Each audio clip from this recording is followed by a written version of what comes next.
Evangelio de Lucas, capítulo 12, vamos a leer versículo 13 al 21, vamos a leer. Evangelio de Lucas, capítulo 12, versículo 13 al 21. Capítulo 12, versículo 13 al 21. ¿Lo tenemos? Sí. Bien.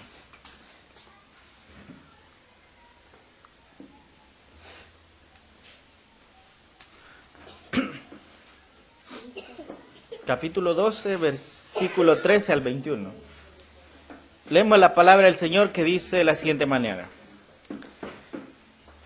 Le dijo uno de la multitud: Maestro, di a mi hermano que parta conmigo la herencia. Mas él le dijo: Hombre, ¿quién me ha puesto sobre vosotros como juez o partidor? Y les dijo: Mirad y guardaos de toda avaricia, porque la vida del hombre no consiste en la abundancia de los bienes que posee. También les refirió una parábola diciendo: La heredad de un hombre rico había producido mucho. Y él pensaba dentro de sí diciendo: ¿Qué haré? Porque no tengo dónde guardar mis frutos. Y dijo: Esto haré. Derribaré mis graneros y los edificaré mayores, y en ellos guardaré mis frutos y mis bienes. Y diré a mi alma: Alma, muchos bienes tienes guardados para muchos años. Repósate, come, bebe, regocíjate. Pero Dios le dijo: Necio, esta noche vienen a pedirte tu alma, y lo que has provisto, ¿de quién será? Así es el que hace para sí tesoros y no es rico para con Dios. Amén. Y amén. Ahí dejamos la lectura. Esa es la porción de ahora. Bien. El tema que tenemos ahora es los peligros del materialismo. El materialismo es un gran peligro espiritual por diversas razones, por muchas razones. Primero, decirles que materialismo es aquel apego desmedido a las cosas materiales que el ser humano pueda tener. O puede también conceptualizarse como el anhelo de tener aquellas cosas que en realidad no se necesitan, sino que es solamente un deseo de querer tener, pero no es por una necesidad. Ahora, el materialismo es una de las bases por las cuales el mundo se fundamenta. Y cuando le digo el mundo, no me estoy refiriendo a la creación de la tierra, sino al orden mundano que tenemos. Aquel orden que genera que el hombre o el ser humano no pueda ver lo espiritual, sino que se dedique solamente a lo material, a lo vivido, a lo hoy. Porque el ser humano vive por la materia. Y allí es donde se genera aquel disparo, aquella disensión entre cosas espirituales, que dice que son aquellas cosas que no se ven, ¿verdad? Espiritual es todo aquello que pertenece al mundo del espíritu y que no se ven, y está el mundo material, que es aquello que podemos palpar, que podemos ver y podemos oler y sentir, dice. Aunque hay cosas del espíritu que igual podemos sentir, ¿verdad? Y no se ven, pero en el materialismo se conceptualiza de esa manera. Ahora, el materialismo es tan antiguo como el mundo es de antiguo. Los griegos eran materialistas. Ellos, aunque tenían su fe en sus mitos, ¿verdad?, en sus dioses mitológicos, ellos creían más y disfrutaban más de los placeres que podía ofrecer el mundo. Y precisamente eso es materialismo también. El que el hombre solo busque obtener el placer momentáneo, el placer instantáneo que puede terminar en un instante. y no pensar en los posibles problemas que pueda traer. Ahora, cuando uno entiende el materialismo,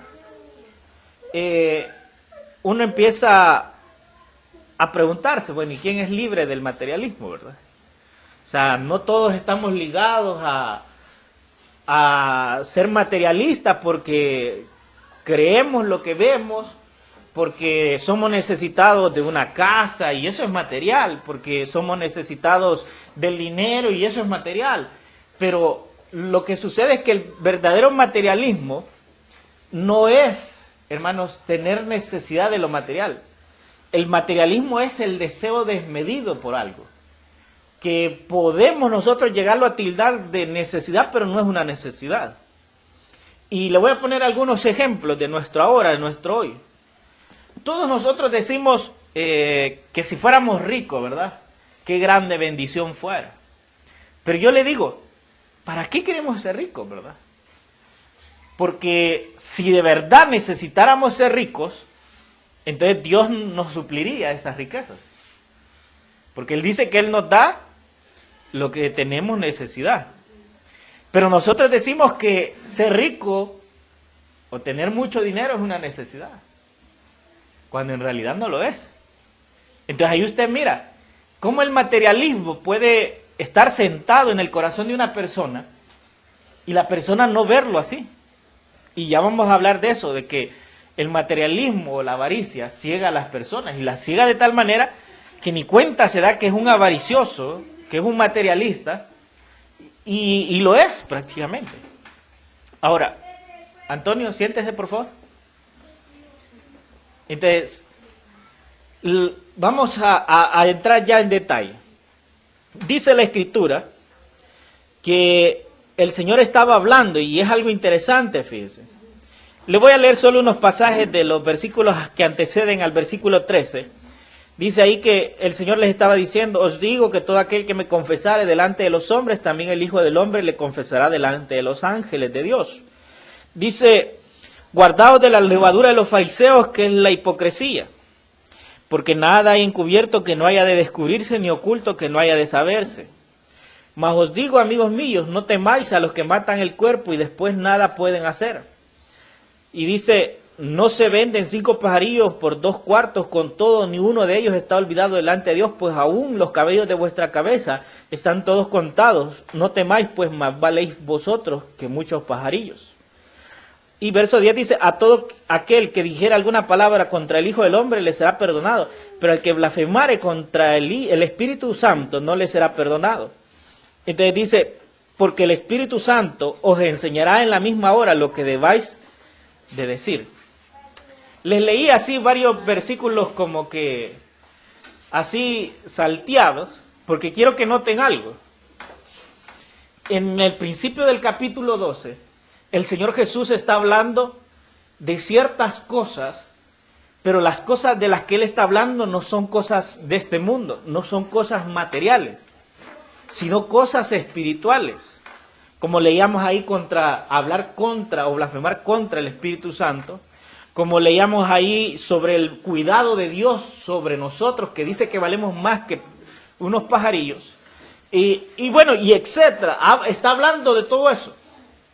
Imagínense esa situación solemne. El Señor está hablando de cosas celestiales, de cosas del cielo. O sea, el Señor les está revelando, miren, mi Padre les ama tanto que los cuida más que a los pájaros.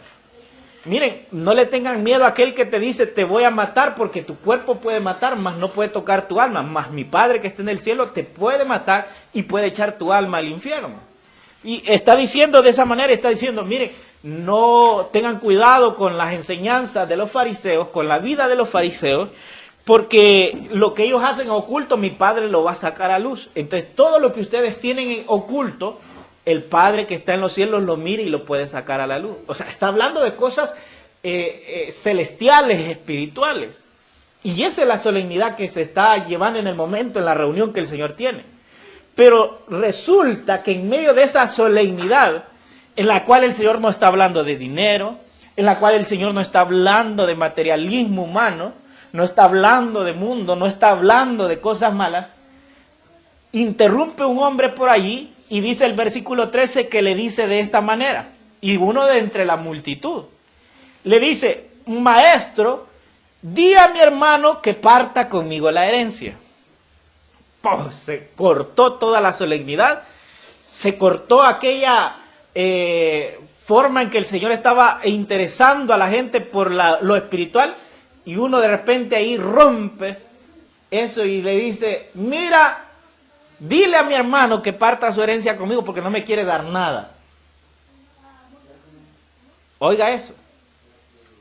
Y es interesante porque cuando uno lo lee, uno se da cuenta que rompe totalmente la línea de lo que el Señor viene hablando, rompe el tema, rompe la solemnidad de que el Señor está hablando de cosas divinas, espirituales, y Él viene y empieza a hablarle de cosas terrenales. Y cuando se rompe eso, o sea, el hombre estaba diciendo algo que le interesaba realmente. Como a veces sucede, aún dentro de la iglesia o dentro de las reuniones, no todo el que viene por interés espiritual. Hay gente que llega a la iglesia porque su interés es que Dios me bendiga en el camino que voy a emprender para Estados Unidos. Su interés no está en Dios.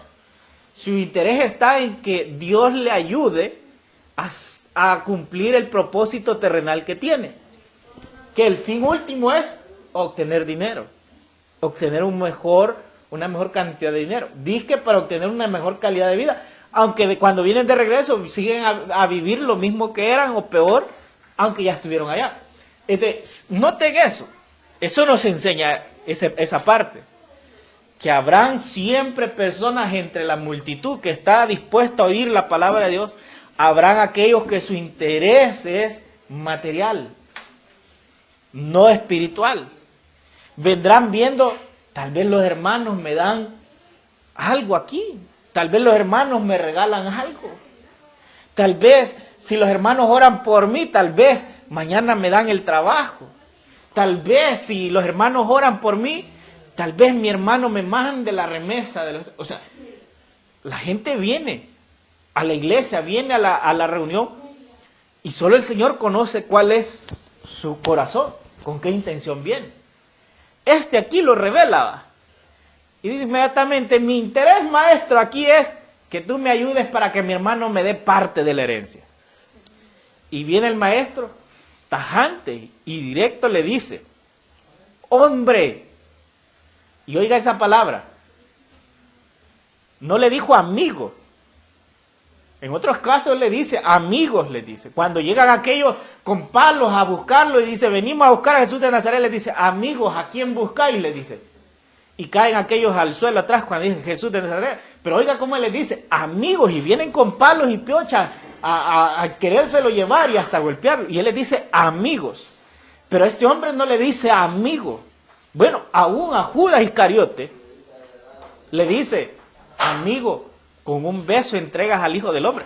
Oiga, a un traicionero. Pero a este, que se le ocurre hablar de cosas terrenales cuando él está hablando de cosas espirituales, no le dice amigo, le dice hombre.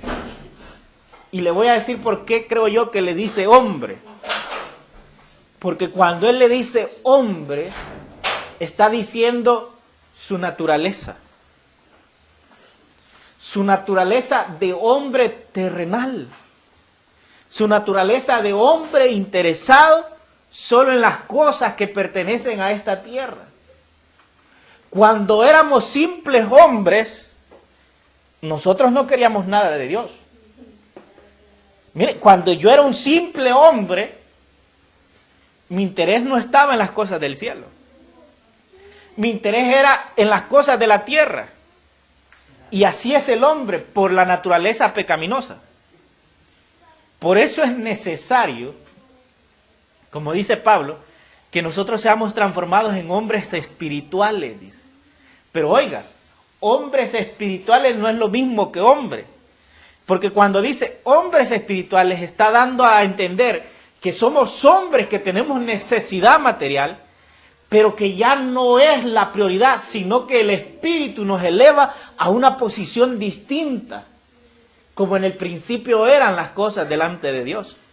que el hombre era en la tierra, pero el interés del hombre iba más allá de la tierra, sino que era espiritual. Tal era su interés que ni se preocupaba por andar desnudo, porque era Dios quien lo sustentaba. Que su preocupación no era otra más allá que la que Dios le había impuesto. ¿Y cuál era la que Dios le había impuesto? Cuidar del jardín del Edén. Y lo demás Dios lo suplía, porque Él les dice, de cualquier fruta podéis comer. Todo el jardín es vuestro y podéis andar por todo él. Subyugar la tierra, enseñorear sobre los animales, sobre las plantas y sobre todo. Entonces el hombre no tenía ninguna otra preocupación más que hacer lo que Dios le había ordenado. Ese era un hombre espiritual. Así pasa con un creyente. Ya no solo somos simples hombres, sino hombres y mujeres espirituales, que ahora el interés nuestro debe ser obedecer el designio de Dios para nuestra vida. No lo que el mundo le impone al hombre. Ahora, sigamos. Y él le dice, ¿quién, pregunta él, quién me ha puesto sobre vosotros como juez o partidor? Y aún el versículo 15 le dice, y les dijo ya a toda la multitud, mirad y guardaos de toda avaricia, porque la vida del hombre no consiste en la abundancia de los bienes que posee. Oigan, este hombre había malentendido o malinterpretado la misión del Señor. O sea, él creyó que el Señor Jesús estaba allí con autoridad para decir y juzgar cosas terrenales. O sea, él creyó que el Señor Jesús era como una especie de juez. Pero esa no era la misión del Maestro. Esa no era la misión del Señor. Y la misión del Señor la podemos encontrar relatada en los capítulos 5 de Mateo, versículo 17, Lucas 4, 43, Juan 3, 17 y 1 Timoteo 1, 15. Al leerlo vamos a encontrar que la misión del Maestro no era venir a ser juez, no era, bueno, como él mismo lo pronuncia en una ocasión, porque yo no he venido, dijo, a juzgar al mundo, sino a salvarlo, dijo. Esa es una misión que él traía, salvar al mundo, no juzgarlo. Entonces, este hombre creyó que el Maestro venía para juzgar. Y por eso le pregunta, ¿quién me ha puesto a mí como juez o partidor? Y claro, aquel hombre quizás al oír la pregunta, no, nadie.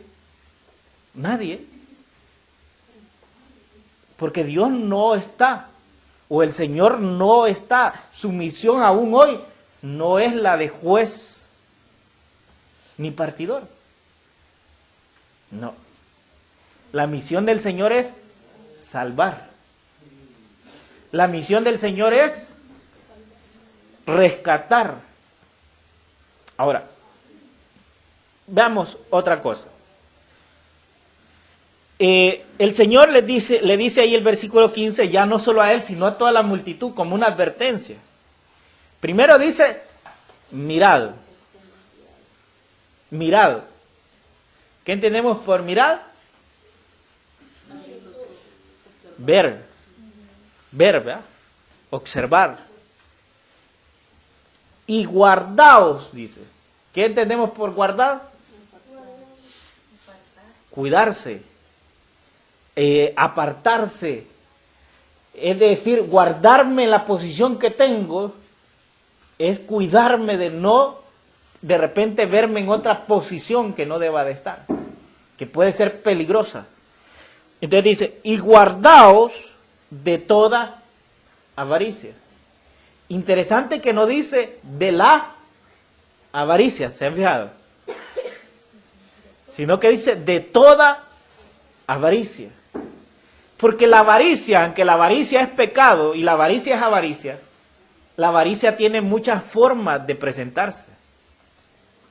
Por eso en los 10 mandamientos ustedes van a encontrar que dice no codiciarás, porque cuando hablamos de avaricia es el equivalente también de codicia, y dice, no codiciarás la mujer de tu prójimo, dice, ¿verdad? Ese es un tipo de avaricia. Luego dice, no codiciarás el buey, el asno, la casa o la tierra de tu prójimo. Entonces note, mire, y que desear la mujer de su prójimo no es adulterio. Sí es adulterio, pero comenzó por la avaricia de esa mujer, o la avaricia de ese hombre por esa mujer, por codiciar la mujer de su prójimo. Entonces note que la avaricia tiene maneras distintas de presentarse, y al final es pecado. Entonces por eso el Señor dice, guardaos de toda avaricia. Porque si Él dijera de la avaricia, uno pudiera entender, el Señor lo que dice es que tengamos cuidado de no andar deseando tener riquezas. Pero no solo está hablando de desear tener riquezas, sino de todo tipo de avaricia. Le voy a decir también cuándo es avaricia. Cuando usted tiene algo, pero usted con ese algo ya no se siente satisfecha y quiere algo mejor. Eso es avaricia también. Y no necesariamente tener dinero. ¿Sabe por qué? Y yo no estoy hablando que el deseo de mejorar sea malo, no estoy hablando de eso. Porque tampoco vamos a decir, es que fíjense que yo tengo una casita de lámina. Y le vamos a decir a la gente, pues alégrese que tiene la casita y ya para qué va a andar usted buscando tener una casa de ladrillo. No, tampoco. O sea, no estamos hablando. Estoy hablando cuando usted ya no se siente satisfecha. Porque la avaricia eso es. No sentirse satisfecho con lo que ya se tiene. Por eso, fíjese, nosotros no vivimos una extrema pobreza. Nosotros vivimos una pobreza, o como en los niveles clasificatorios sociales le llaman, una sociedad, un nivel medio, medio de vida. Ahora, muchos de nosotros, aunque tenemos el nivel medio, hay gente que no se siente satisfecha y quiere ser rico, quiere ser millonario porque dice, no, yo no me quiero quedar viviendo como un pobre, dice. Y se expresan así. Ahí hay avaricia en el corazón. Porque no se siente satisfecho con lo que ya posee. Y la insatisfacción atrae la avaricia. Un corazón insatisfecho creará avaricia en su corazón. Y el mayor ejemplo que la Biblia nos presenta es el de Satanás. Ustedes saben que la Biblia dice que Satanás, allá Ezequiel capítulo 28, dice que era el querubín protector, el más hermoso de todos. Y dice que sus vestiduras eran tan hermosas que no había quien se comparase con él. Había hasta música para él. Es decir, habían instrumentos que él podía utilizar. Porque él después de Dios era el que seguía. No había otra posición más alta. O sea, no había alguien entre Dios y él. Él era el que estaba más alto. Oiga el privilegio que tenía. Pero dice que era perfecto en todos sus caminos hasta el día en que se halló maldad en su corazón. Dice.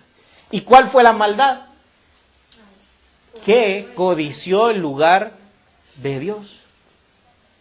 ¿Por qué codició el lugar de Dios si él tenía el mejor de toda la creación? Porque en su corazón no estaba conforme. Note eso. Entonces, él no estaba conforme, él quería lo mejor de lo mejor. Que quería aún todavía ponerse al lugar de Dios. Y por eso cayó. Oiga, por eso cayó. Ese es el peligro, fíjese. Que cuando nosotros tenemos una posición, el lío es ese. Que nosotros no nos sintamos satisfechos con la posición y la insatisfacción nos lleve a codiciar otra posición. Y eso pasa a niveles de trabajo, de empresas, a niveles de, hermanos, de competencias. Porque yo le pongo, por ejemplo, para nosotros ya hemos oído de esa clase de gente que que le pone zancadillas a alguien en una empresa para ocupar su lugar. Y lo bota. Esa es avaricia, esa es codicia. Eso es lo que es pecado. No es pecado anhelar tener una mejor posición en el trabajo. Es pecado cuando nos sentimos insatisfechos y esa insatisfacción nos lleva a tener codicia, a avariciar la posición de otro y hasta ser capaces de hacer el mal para alcanzar ese propósito. Fíjense, eso es lo malo. Ahora, viene entonces el Señor, les dice, guardaos de toda avaricia, que como le dije, se puede presentar de muchas formas. Entonces dije, porque la vida del hombre no consiste en la abundancia de los bienes que posee. Esa frase está llena de una gran sabiduría y un gran significado. Porque cuando nosotros como cristianos entendemos lo que significa que la vida del hombre no consiste en la abundancia de bienes que posee, entonces nos damos cuenta que nuestra vida vale lo que vale, no por lo que tengamos, no por lo que podamos llegar a ser, sino que vale por lo que es. Que nuestra vida vale por lo que es. Una vida hecha a la imagen y semejanza de Dios. Es que delante de Dios, hermano, no vale el rico más que el pobre. Delante de Dios el rico y el pobre son iguales. Porque delante de Dios no vale más el poderoso que el que no tiene poder. No. Delante de Dios, el poderoso como el que no tiene poder son iguales. Por eso, vamos a encontrar en Apocalipsis, que dice, y vi al trono blanco y delante de él, dice, a grandes y pequeños. No es a estatura. Está hablando a... a niños y a mayores. No, está hablando a poderosos y a pobres, a blancos y a negros. A eso, de eso se refiere. Ahora, nosotros debemos de aprender eso. Que delante de nuestro Señor no valemos por lo que poseamos, hermano. En el mundo se tiene el dicho, tú vales por lo que tienes. Eso es en el mundo. Y este es el contrapuesto en el Señor. Que nosotros valemos delante de Él porque somos sus hijos creados a su imagen y semejanza. No por lo que tengamos. Porque Dios no ama más a aquel que cuando predica se le convierte en 1000 personas o 50 personas. No lo ama más que aquel que cuando predica ni uno se le convierte. No, Dios los ama igual. Delante de Él son iguales. Porque no hay diferencia. Ahora, nosotros aprendamos esto. Que nuestra vida no va a tener propósito o valor por cuanto tengamos. Ya lo tiene por lo que somos nada más.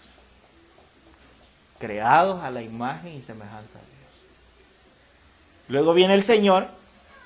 Bueno, veamos algo que nos dice la Biblia de esto, del el engaño o el desengaño de las riquezas.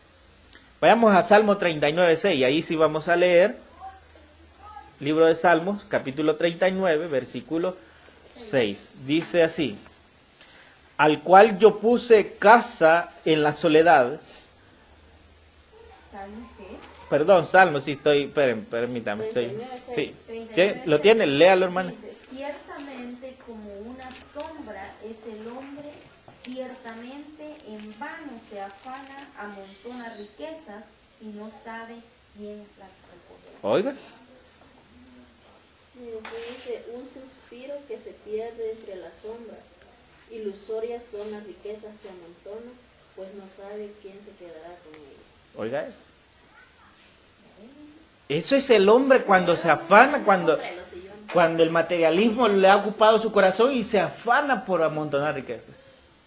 Al final dice, ¿quién será? Que es lo mismo que el Señor le va a decir aquí. En versículos más adelante. Leamos otro.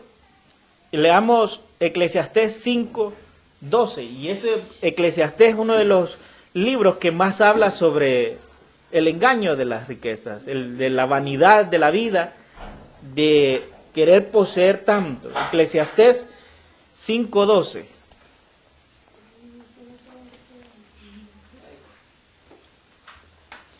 Eclesiastés 5:12 dice: dulce es el sueño del trabajador, coma mucho o coma poco, pero al rico no le deja dormir la abundancia.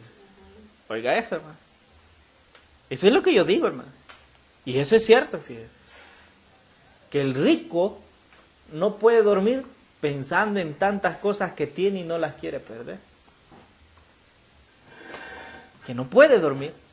Y por eso el rico anda comprando seguros, que poniendo alarmas de seguridad, que contratando agentes de seguridad. El rico, por tantas posesiones que tiene. Que compran enormes casas y para mantener esas casas, hermano, necesitan tener 5 o 10 empleados, el jardinero, que el que mantenimiento, que la cocinera, que la de la limpieza. Pero el pobre, dice, ya sea que haya comido poco o haya comido mucho, tranquilo duerme. ¿Sí o no, hermano? ¿Sí o no? Miren lo que yo pensaba cuando teníamos aquel carrito blanco, ¿verdad? Y lo dejaba en el parqueo. Que salíamos ahí ya en la noche, ya en noche, a ver si todavía estaba el carro ahí, ¿verdad? Y no lo han llevado, decía. Sí, era un martirio porque oíamos que ya como a las 2 de la mañana arrancaban un carro y ya estábamos pensando que podía ser el de nosotros. ¿Sí? Cuando se llevaron el carro, ay Dios, y dormíamos galán, tranquilo, ya no estar pensando que el pobre carro estaba ahí. Que en las tardes cuando pasábamos, ahí estábamos que viendo que los hipotes que se sentaban frente al pasaje no estuvieran sentados sobre el carro ahí. Y así, hermano. Ahí yo le hallé bastante sentido a ese pasaje, ¿verdad? Dije yo, cierto lo que dice la Biblia, que cuando uno más posesiones tiene, más se afana y más no duerme tranquilo, puede estar pensando en esas cosas que tiene. En cambio, cuando uno lo que posee, pues es poco y lo tiene ahí, tranquilo. Leamos otro texto. Ahí mismo, Eclesiastés, capítulo 2, verso 20.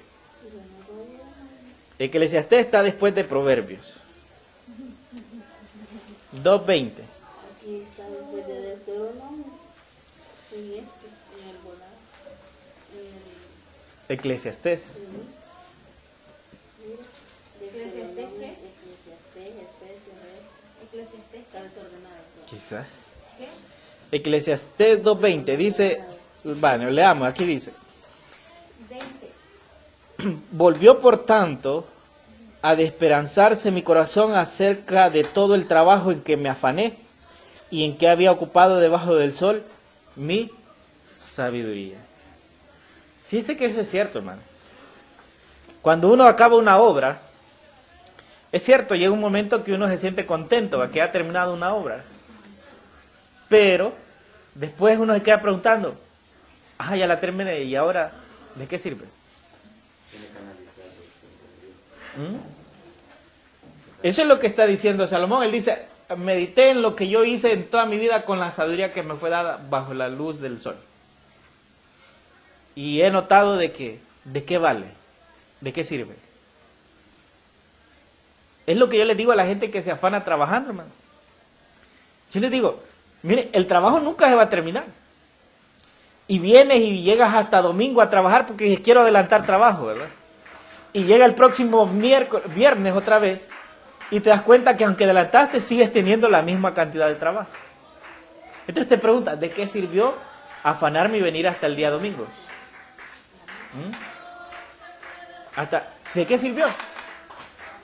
A veces nos afanamos tanto en algunas cosas que al final no tienen ningún sentido. Solo tuvieron el sentido de mantenernos ocupados. ¿Me entiendes? ¿De qué sirve pasar, hermanos, años trabajando para una empresa, entregarte con toda fidelidad y hasta olvidarte de Dios por ese trabajo? Y al final esa empresa cierra, se declaran en quiebra, los dueños se van. ¿Y tú qué pasó? ¿Qué pasó con tu esfuerzo? Pero ese dinero igual se acaba, se termina. ¿Y qué pasó con tu esfuerzo? No, te das cuenta de que algo que se fumó. Imagínense, pasamos pagando 25, 30 años una casa, hermano. Y la comenzamos a pagar a los 20 años. Terminamos de pagarlas a los 50. Ya por los 60 nos andan diciendo que ya de tantas enfermedades ya te vas a morir. Pagaste 30 años para disfrutar 10 años una casa. ¿Me entiendes? Ese es el punto. Eso es lo que está diciendo Salomón. Leamos otro texto. Bueno, sigamos en lo que el pasaje de ahora nos ocupa. Versículo 16. Dice, también les refirió una parábola, diciéndole, y ahí comienza la parábola. La heredad de un hombre rico había producido mucho, y él pensaba dentro de sí, diciendo, ¿qué haré? ¿Por qué no tengo dónde guardar mis frutos? Y dijo, esto haré, derribaré mi granero y lo edificaré mayores y guardaré todos mis frutos y mis bienes y diré a mi alma, alma, muchos bienes tienes guardados para muchos años. Repósate, come, bebe, regocíjate. Oiga eso. Al oírlo uno así, uno dice, wow, qué hombre más bendecido, ¿verdad? Porque nosotros humanamente pensamos de que abundancia significa bendición de Dios.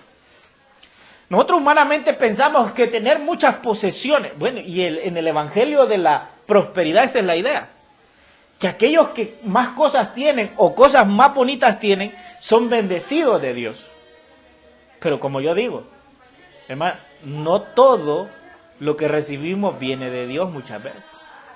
Por eso la Biblia nos tiene que aclarar y dice que todo dádiva buena, que todo don perfecto viene de los cielos. Pero oiga, dádiva buena, dádiva perfecta, no imperfecta. Y por eso yo, ahí donde le digo, yo hallo valor y le digo a alguien, si tu trabajo, aunque sea muy bien pagado, y seas, el secretario del presidente, y estés ganando muchísimo dinero, pero si ese trabajo te apartó de Dios, es maldición. No te lo ha dado Dios, te lo dio el diablo. Por eso. Pero si tu trabajo, aunque sea poco, pero te permite congregarte, te permite tener una relación con Dios, entonces esa es una bendición de Dios. Pero cuando una persona está cegada en el materialismo, va a hacer lo inversa. No, como me pone a creer, bendición, es que tengo un trabajo donde me gano a manos llenas. Aunque me mate la espalda, dice, aunque me rompa el lomo trabajando hasta el día domingo, pero esa es una bendición tener ese trabajo. Porque para él maldición es no tener todo lo que anhela su corazón. Eso es maldición para él. Pero para un verdadero creyente espiritual, bendición es tener lo que necesita y tener la comunión con Dios. Esa es una bendición. Entonces, vemos eso.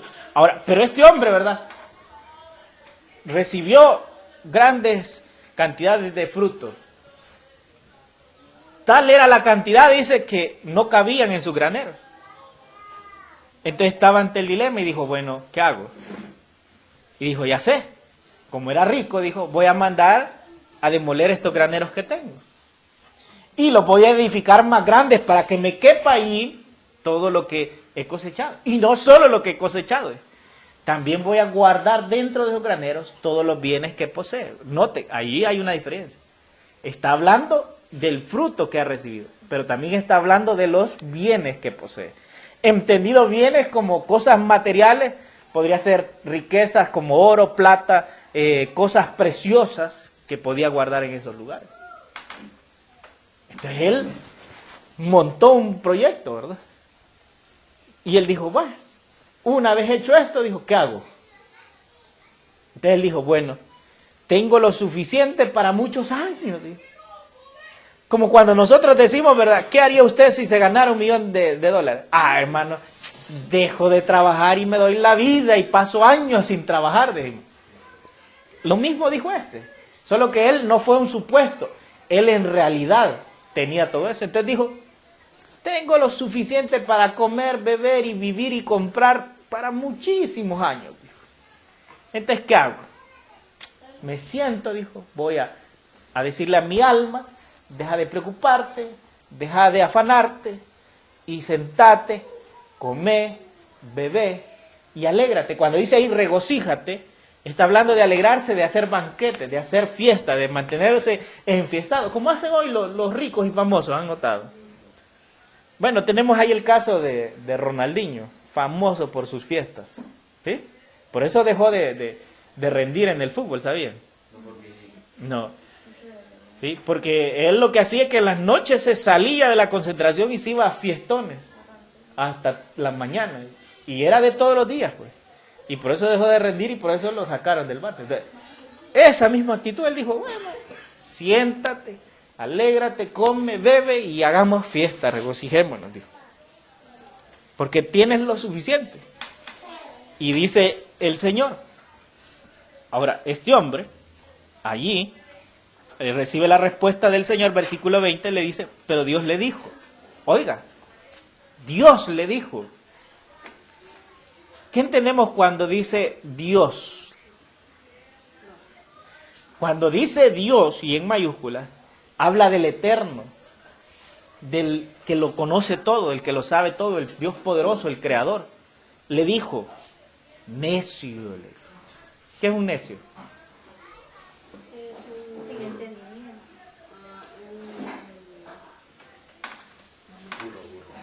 ¿A quién le decimos necio nosotros? Alguien que ya se le dijo una vez que no haga algo y lo sigue haciendo. Ese es un necio, ¿verdad? Un burro, decimos nosotros, estilo salvadoreño. A un desobediente, ¿verdad? En otras palabras, el Señor le dijo, eres un rebelde, eres un gran necio, y le dice, esta noche vienen a pedirte tu alma y lo que has provisto, ¿de quién será? Dios no pudo dar listo solo para asustar, para que analizar. Es que el punto ahí, el pecado no estaba, óigame bien, en lo que había recibido, porque ¿quién es el que da el fruto? Dios. ¿Quién es, y ya lo vamos a leer, el que da las riquezas? Dios. Dios se lo había dado. El problema fue la actitud ante esa bendición, ante esa riqueza que Dios le había dado. Es que miren, creer nosotros que la vida solo se trata, hermanos, de acumular cosas para vivirla bien, es una necedad. Es una necedad. Porque entonces nos volvemos ciegos o miopes al no comprender de que la vida representa más que eso. Es como la tontería que enseñan el ciclo de la vida, los científicos, y algunos respaldan en las sectas religiosas que dicen, el hombre nace, crece, come, se reproduce y luego muere y punto. Y yo me pongo a pensar, si esa es la cuestión del hombre, si ese es el objetivo del hombre, mire, es una tontera entonces. ¿Para qué vivir? Si de eso se trata la vida, ¿para qué vivirla? ¿Sí o no? Porque no es lo mismo que hace el animal, pues. ¿Sí o no? Entonces, ¿qué sentido tiene la vida? Eso es lo que sucede. Que es una necedad pensar que la vida es eso. ¿Y sabe cuándo nosotros analizamos bien eso? Cuando ya llegamos a viejos, ¿no? Si no lo hace por sabiduría de la palabra, lo hace hasta que llega viejo. Si no, pregúntele a un viejo qué opina de su vida, de lo que ha vivido. Algunos de ellos desean poder volverla a vivir para cambiar ciertas cosas que han hecho mal. Porque ya llegando al final se dan cuenta de lo que vale realmente la vida. No es como el joven, que uno de joven cree que la vida vale porque tengo fuerza, porque tengo juventud, porque tengo belleza, y digo, me queda mucho por vivir. Eso es lo que pasa, que es el engaño. La cuestión es, ¿qué? Si ya la vida se te terminó. Por eso la gente, y usted va a ver historias así, de gente ante una noticia de que tiene tantos meses o tantos días para morir, ellos lo que hacen es hacer todo lo que no hicieron en su vida. Y dice, ayudar a alguien, que mi vida signifique algo, dice, dicen que mi vida deje una huella en este mundo, que transforme la vida de otras personas. Hasta entonces, ¿pero por qué? Porque cuando ven que se les ha ido la vida, se dan cuenta cuán valiosa era. Mientras cuando solo la viven por vivirla, ni cuenta se dan, están ciegos por el materialismo. Y veamos unos textos de eso. Veamos lo que dice Santiago sobre este hombre, sobre esos planes que él tenía. Santiago 4, versículo 13 al 16. Nuevo Testamento. Sí. Versículo 13 al 16. Aquí lo tengo. Dice: vamos ahora, los que decís, hoy y mañana iremos a tal ciudad y estaremos allá un año y traficaremos y ganaremos, cuando no sabéis lo que será mañana. Porque, ¿qué es vuestra vida? Ciertamente es neblina que se aparece por un poco de tiempo y luego se desvanece. En lugar de lo cual deberíais decir: si el Señor quiere, viviremos y haremos esto o aquello. Pero ahora os jactáis en vuestras soberbias. Toda jactancia semejante es mala. Ahí ve otra vez usted la misma actitud. O sea, no es necesario ser rico y tener grandes posesiones para caer en ese engaño. Cuando nosotros decimos, bueno, mañana voy a ir a hacer esto y lo otro, y no tomamos en cuenta que a lo mejor el día de mañana ni amanezcamos, eso es soberbia, eso es pecado. Por eso nosotros los cristianos, hay un dicho en nuestra boca, y ojalá sea no solamente un decir, sino que sea una palabra verdadera, que decimos nosotros: primero Dios, si Dios quiere. Yo en mi trabajo, cuando me despido de la gente, les digo: nos vemos mañana, si Dios quiere, les digo. Porque, o sea, yo puedo quererlos ver mañana, pero si a Dios le place llamarme, ¿qué? No sé, Dios dirá. Ahora, ese es el punto, que nosotros vivimos muchas veces como soberbios, creyendo que nuestra vida nos pertenece cuando ni siquiera tenemos control del minuto que sigue. Eso es soberbia. Y eso es lo que Santiago nos está hablando. Ahora, veamos algo más. Veamos qué dice la Biblia sobre la confianza en las riquezas. Vayamos a Salmo 52, versículo 7. Salmo 52, 7. Quien lo encuentre primero, léalo. 52, 7. Así es. Aquí tienen al hombre que no buscó refugio en Dios, sino que confió en su gran riqueza y se afirmó en su maldad. Oiga eso. Quien confía en las riquezas o las posesiones materiales está lleno de maldad. Veamos otro. Vayamos a Proverbios 18:11. Proverbios nos habla bastante de esto. Proverbios 18:11. Por eso me gusta este libro de Proverbios.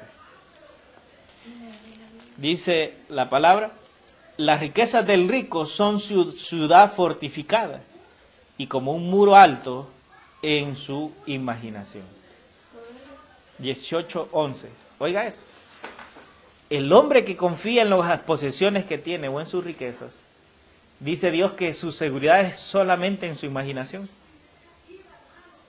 Es solamente en su imaginación. Fíjese que hoy nosotros pudiéramos estar confiando que tenemos una casa y el día de mañana amanecer que no tenemos casa. ¿Sabe eso usted? Es que mire, las cosas en este mundo son tan terribles que usted puede dormirse hoy creyendo que es rico y amanecer pobre. ¿Así? Así les ha pasado a muchos. Por eso en Estados Unidos, cuando hubo la recesión económica, mucha gente se suicidó. Porque creían que tenían una pensión segura para vivir los últimos años de su vida con la suficiente solvencia. Y de un día para otro amanecieron que no tenían ni un 5 en sus cuentas. ¿Así? Y se suicidaron mucha gente. Porque habían puesto su confianza en esa riqueza, en ese dinero.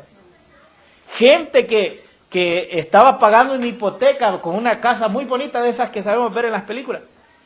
Y de repente, de una semana a otra, se quedaron sin casas y los echaron, viviendo bajo los puentes. Y uno dice aquí, no, me quiero ir para allá para tener una mejor vida. No, hermano, si lo mismo. Aquí podemos decir que tenemos algo y de repente no tenerlo. Gente que cree que tiene la casa segura y muere y resulta que la casa la viene y la reclama otro. Así, hermano. Gente, le digo, yo he visto gente en la calle que anda con su carro bien bonito y lo para la policía y él cree que tiene un gran carrazo bien bonito, el carro del año, dice, y de repente la policía le dice, este carro es robado. Quien se lo vendió lo había robado, que se lo quitan. Y creyó que tenía un carro. Así, hermano. Por eso nosotros no debemos de confiar en las riquezas, sino que nuestra confianza debe estar en el Señor. Mire, uno aprende esto de diversas maneras, y a mí me ha costado aprenderlo. Tal vez usted también le ha tocado pasar esa lección de que viene el Señor, ¿verdad? Recibiste pago y de repente de ese pago perdiste $50 o $20. Y ahí Dios está probándonos, ¿verdad? Porque si nos duele, ¿verdad? Y lloramos hasta por ese dinero, como que estamos muy apegaditos a la riqueza. Pero si nosotros decimos, bueno, Dios sabe lo que está haciendo, entonces nuestra confianza está en el Dios que nos provee. Leamos otro texto. Vayamos a Marcos 10:24.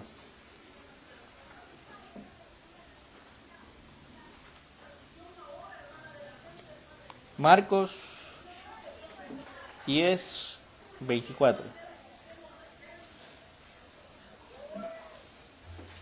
¿Lo tiene? Amén. ¿Sí? Leámoslo entonces. Los discípulos Se asombraron de sus palabras. Hijos, qué difícil es entrar en el reino de Dios, repitió Jesús. Ajá. Todo. ¿Sí? ¿Le resulta más fácil a un camello pasar por el ojo de una aguja que a un rico entrar en el reino de Dios? Oiga eso. ¿Por qué? Porque es más difícil a los ricos.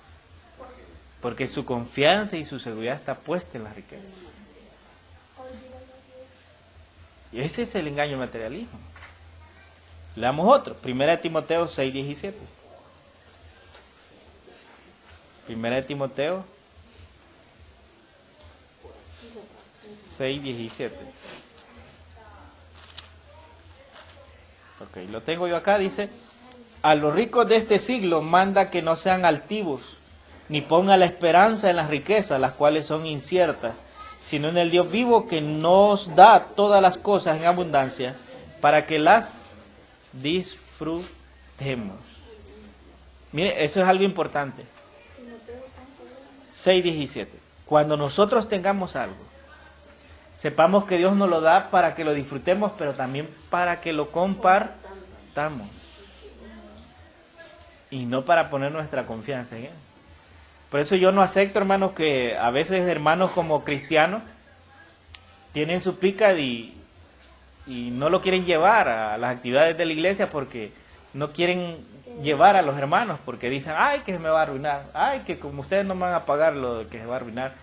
Yo digo, como que ellos tienen su confianza puesta, ¿verdad?, en lo material y no en el Señor, ¿verdad?, que les puede proveer.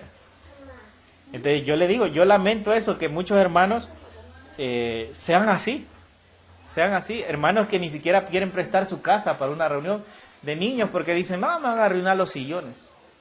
Yo digo, lamentablemente, ¿verdad? Lo que tienen lo perderán, como dice la Escritura, que aún lo que poco que poseen les será quitado. Entonces, hermanos, nosotros aprendamos a dar, a compartir lo que poseemos y el Señor nos dará abundantemente, hermano. Así.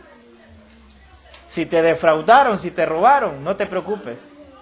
Dios es poderoso para proveerte. No te preocupes. Ahora, el Señor termina diciéndole esto, versículo 21. Así es el que hace para sí tesoros y no es rico para con Dios. Ay, hermano. El problema de nosotros los seres humanos es que ponemos los ojos en las riquezas de este mundo.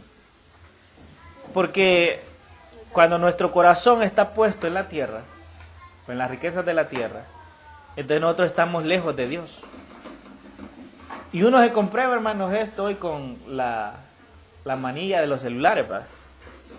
Mire, yo es algo con lo que yo lucho, ¿no? Yo es algo con lo que yo lucho porque, o sea, es algo atractivo, es algo atrayente, ¿verdad? Que el nuevo celular que ha salido y hasta le hacen propaganda. Y uno, hermano, aunque uno no quiera, más en mi caso, que a mí me toca andar en centros comerciales donde esa propaganda y esos ofrecimientos están más a la mano,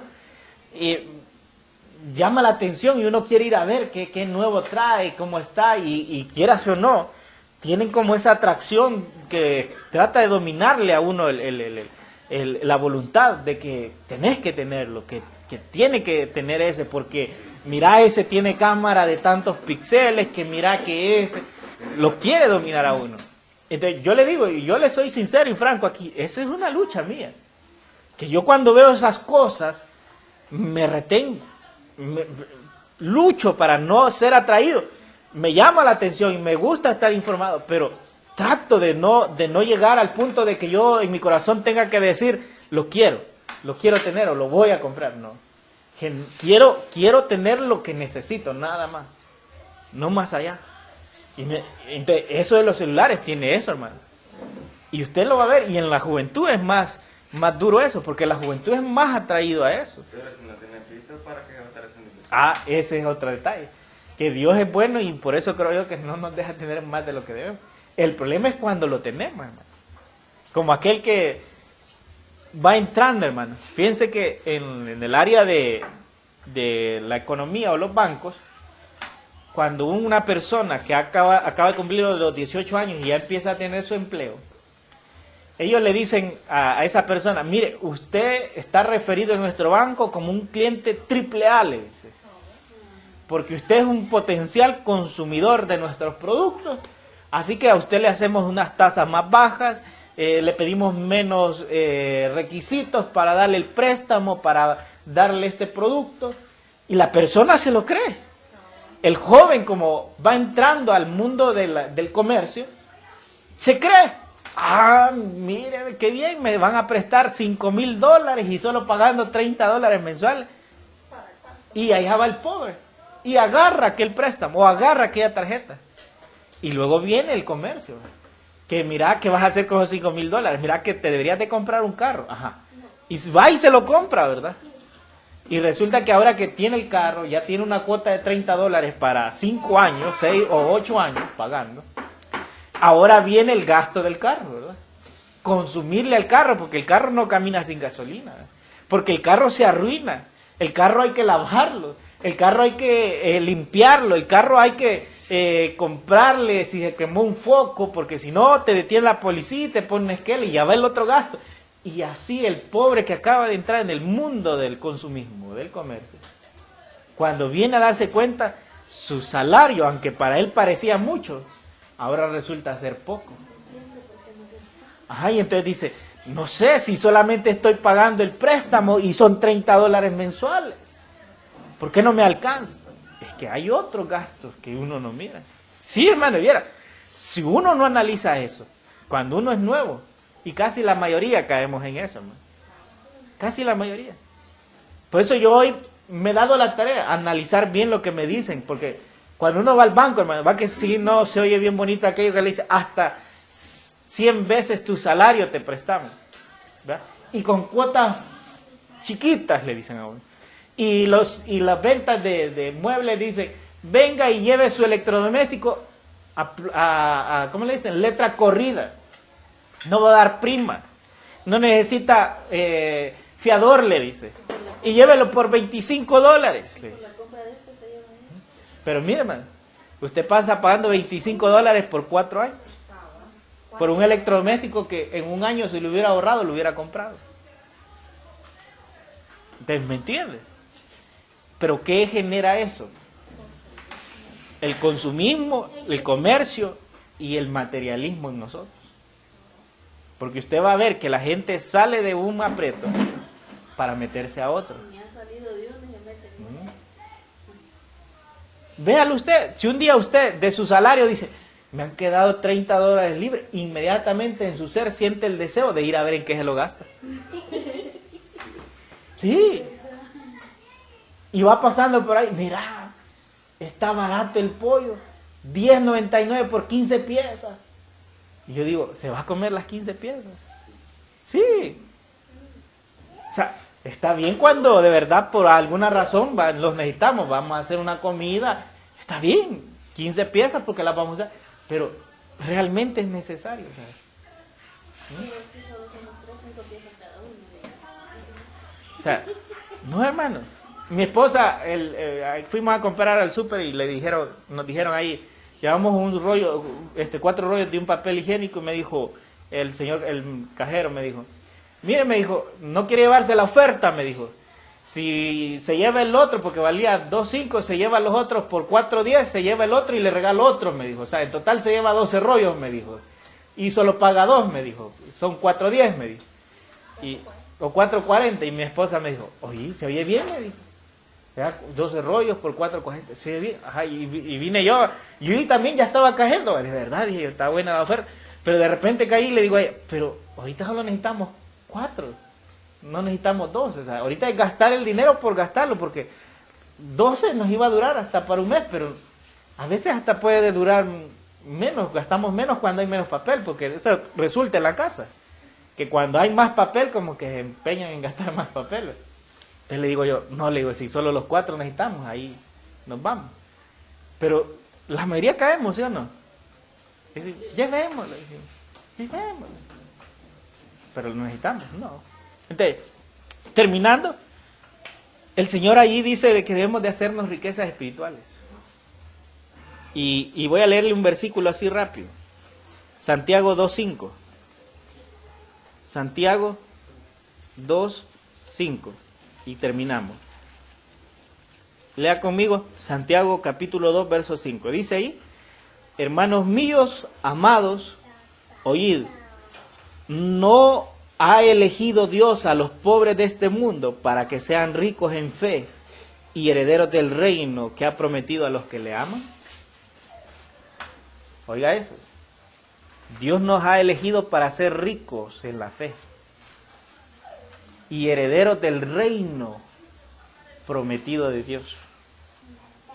Yo he notado algo, y es lo que el Señor dice en aquella historia del rico y Lázaro. ¿Recuerdan las palabras de Abraham que el Señor dice cuando le dice al rico, cuando el rico pide que Lázaro cruce y moje la punta de su dedo y la ponga en su lengua? ¿Qué le dice el padre Abraham? Si no se acuerda, se la voy a decir literalmente. Le dice, hijo, le dice, no se puede. Y acuérdate, le dijo, que tú recibiste todos tus bienes cuando estabas en vida. Le dijo. Pero oiga lo que le dice, tú recibiste todos tus bienes cuando estabas en vida. Pero Lázaro, le dice, solo recibió miseria. Ahora él es consolado, le dice, y tú eres atormentado. Ahí hay algo serio, ¿no?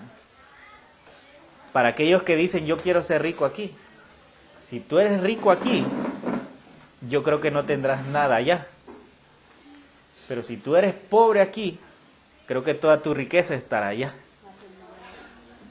Eso es lo que yo llego a entender. Pero es bueno ser conformista, acomodado. No, no es bueno ser conformista, soy pobre y me voy a quedar pobre, no. Pero tampoco hay que llegar a la avaricia. Y ese es el problema, que ahí hay una delgada línea, ¿verdad? ¿Qué difiere de avaricia a no ser conformista? Es sentirte agradecido y contento con lo que tienes. Y no estar deseando más de lo debido, sino que Dios da oportunidad a cada quien. Allí uno de los proverbios dice que Dios da riquezas y no da angustia junto con ellas. ¿Qué significa? Que cuando algo es de Dios, te lo ha dado, te trae gozo, te trae paz, te trae alegría. y no te lleva al desenfreno. Y eso es algo que yo noté, fíjense, con aquel carrito que teníamos. ¿Sí? Que yo lo compré sin el designio de Dios. Y me trajo angustias, me trajo problemas, me trajo gastos. Y yo al final entendí. Me trajo amigos. Y yo al final entendí a Dios, porque Dios me dijo, deshacete de él. ¿Sí? Deshacete de él. Y mire, hermano, hasta que me deshice de él. Y Dios se empeñó, porque yo decía, aunque sea ganarle algo, mire, y Dios se empeñó que no le ganara nada, que lo que gasté, eso recuperé. Porque no era de Dios. Entonces dije yo, es que de verdad, cuando uno se hace de cosas que no son de Dios, que Dios te las ha dado, es problema. Es mejor cuando Dios de verdad te lo dé. Cuando Dios te lo dé. Porque no añadirle tristeza a eso, sino alegría y gozo.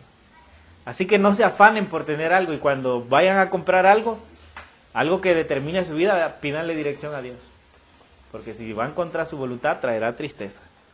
Así que oremos, cerremos nuestros ojos. Padre, que estás en los cielos, gracias Señor por tu misericordia, tu bondad. Gracias por lo que nos has